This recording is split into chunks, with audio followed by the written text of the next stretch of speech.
A new laptop bag is releasing from Ellie and Mac, so I thought we'd go over how to add rivets to a bag.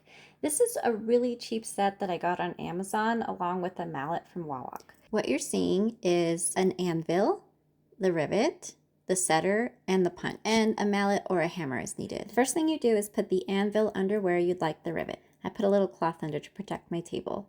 The next thing you do is grab the punch and put it where your rivet will go, and then hit it with your mallet or hammer until it makes a hole. They do make better punches, but this is the cheapest. So you just keep hitting it until it makes a nice hole the right size.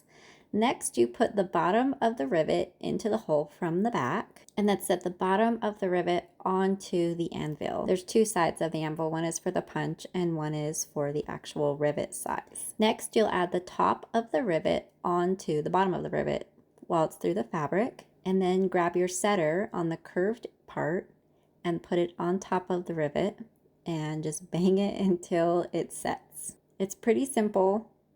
That's really all there is to it. Read the caption for more information about why you need rivets or why you would want rivets.